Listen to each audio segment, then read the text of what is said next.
नमस्कार। Haribhoomi news bulletin में सबसे पहले बात करेंगे रोहतक की बेटी शेफाली वर्मा की, जिनके लिए पूर्व सीएम हुड्डा ने 2 करोड़ रुपए और डीएसपी की नौकरी की मांग की है। दूसरी ओर गुरुग्राम में लिव इन पार्टनर ने युवती की हत्या कर शव बेड के नीचे छिपाया, जिस पर बड़ा खुलासा हुआ है। साथ ही हरियाणा यूपी के बीच यमुना किनारे एक रास्ते को लेकर सीमा विवाद गर्मा गया है।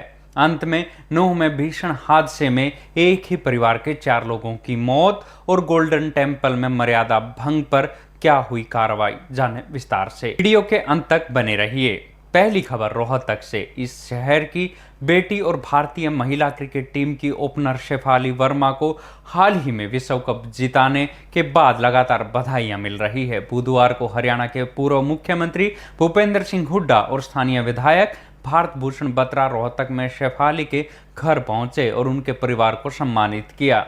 हुड्डा ने शेफाली के पिता संजीव वर्मा और दादा संतलाल वर्मा को शॉल भेंट कर सम्मानित किया। साथ ही उन्होंने शेफाली की मां प्रवीण बाला को 25,000 रुपए का चेक देकर उनका हौसला बढ़ाया। इस अवसर पर भूपेंद्र सिंह हुड्डा ने रोहतक की बेटी पर गर्व व्यक्त किया और कहा कि शेफाली ने पूरे विश्व में हरियाणा का नाम रोशन किया है। उन्होंने हरियाणा सरकार से मांग की कि अभी तक सरकार ने शेफाली के लिए नौकरी या नगद पुरस्कार की घोषणा नहीं की है, जो निराशाजनक है। हुड्डा ने कहा कि हरियाणा सरकार को आगे बढ़कर शेफाली को 2 करोड़ रुपए का नगद पुरस्कार और डीएसपी की नौकरी देने की घोषणा करनी चाहिए। पूर्व सीएम ने वर्तमान में युवाओं में बढ़ते नशे की समस्या पर भी चिंता व्यक्त की है। उन्होंने कहा कि कांग्रेस सरकार के कार्यकाल में युवाओं को खेलों की तरफ मोड़ने के लिए एक मजबूत खेल नीति बनाई गई थी, जिसके तहत कई युवाओं को नौकरी और प्रोत्साहन मिला था। उन्होंने भाजपा सरकार पर निशाना साधते हुए कहा कि वर्तमान सरकार खिलाड़ियों के लिए कोई प्रभावी पॉलिसी नहीं बना पाई है। स्थानीय विधायक भारत भूषण बत्रा ने शेफाली की तुलना नीरज चोपड़ा से करते हुए कहा कि जिस तरह नीरज चोपड़ा ने हरियाणा का मान बढ़ाया था, उसी तरह शेफाली ने देश का नाम रोशन किया है। उन्होंने मांग की कि नीरज चोपड़ा की तरह ही शेफाली वर्मा का भी उचित मान सम्मान होना चाहिए। हुड्डा ने परिवार को दी गई राशि को शेफाली को प्रोत्साहित करने वाला एक छोटा सा सम्मान बताया।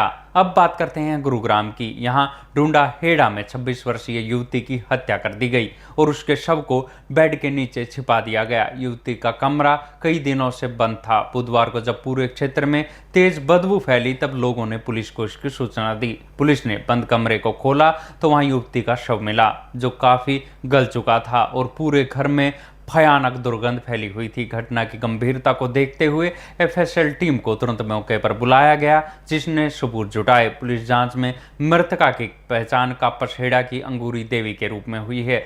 पुलिस को संदेह है कि उसका गला घोंटकर हत्या की गई है।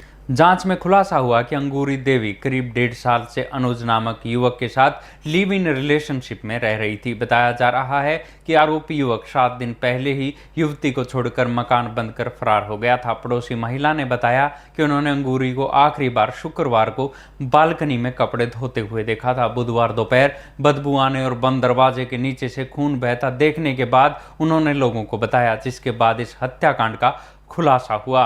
अगली खबर हरियाणा उत्तर प्रदेश के बीच एक बार फिर से सीमा विवाद गहराने की। करनाल जिले से सटी उत्तर प्रदेश के शामली जिले की सीमा पर यमुना नदी के पुल के पास बने एक रास्ते को लेकर दोनों राज्यों के प्रशासन ने अपना अपना दावा जताया है। विवाद बढ़ने के बाद प्रशासनिक स्तर पर तनाव और पत्राचार का दौर शुरू हो गया है। मंगलवार शाम को इस सीमा विवाद को सुलझाने के लिए दोनों राज्यों के विभागीय अधिकारियों की संयुक्त निरीक्षण करना था। उत्तर प्रदेश के शामली जिले से एसडीएम संदीप त्रिपाठी अपनी टीम के साथ मौके पर पहुंचे, लेकिन हरियाणा की ओर से कोई भी प्रशासनिक अधिकारी नहीं पहुंचा। केवल माइनिंग अधिकारी आए और बिना कोई जवाब दिए वापस चले गए। यूपी के एसडीएम संदीप त्रिपाठी ने बताया कि राजस्व रिकॉर्ड के अनुसार विवादित रास्ता उनके गांव शीतल गढ़ी की सीमा में आता है। हालांकि क्षेत्र में सर्वे ऑफ इंडिया की बुर्जी मौजूद नहीं है, जिसके कारण स्थिति स्पष्ट नहीं हो पा रही है। उन्होंने कहा कि स्थिति तभी स्पष्ट होगी जब सर्वे ऑफ इंडिया की टीम अपनी फाइनल रिपोर्ट पेश करेगी।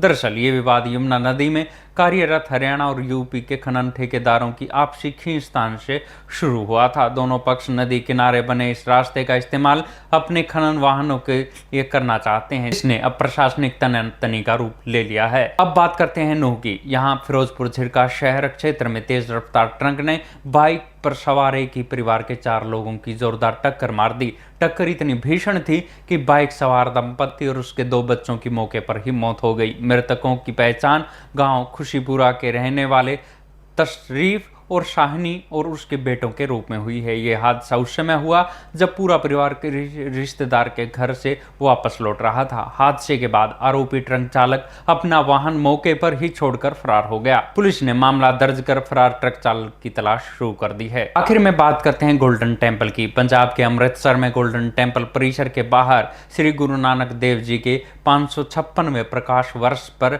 मर्यादा भंग कर एक व्यक्ति नशे की हालत में परिसर के बाहर पहुंच गया, जिससे वहां मौजूद श्रद्धालुओं और सेवादारों में रोष फैल गया। उसने खुद को गुरसिख और हरियाणा के करनाल का निवासी बताया। प्रत्यक्षदर्शियों के अनुसार वो व्यक्ति शराब के नशे में धुत होकर अनुचित व्यवहार करने लगा था। मौके पर मौजूद शिरोमणि गुरुद्वारा प्रबंधन कमेटी के सेवादारों ने स्थिति की गंभीरता को भांपते हुए त्वरित कार्रवाई की। उन्होंने तुरंत उस व्यक्ति को पकड़ा और पवित्र परिसर में प्रवेश करने से पहले ही उसे बाहर निकाल दिया। श्रद्धालुओं ने सेवादारों की तत्परता की सराहना कर कहा कि यदि उसे समय पर रोका न जाता तो वो अंदर जाकर कोई अनुचित हरकत कर सकता था। इस घटना से श्रद्धालुओं में गहरा रोष है, जिन्होंने दो टूक कहा है कि हरमिंदर साहिब की पवित्रता से किसी भी कीमत पर समझौता बर्दाश्त नहीं किया जाएगा और भविष्य में ऐसी हरकतों पर सख्त कार्रवाई की जानी चाहिए। ऐसी ही खबरों से जुड़े रहने के लिए देखते रहिए हरिभूमि टीवी। और अधिक खबरों को विस्तार से जानना है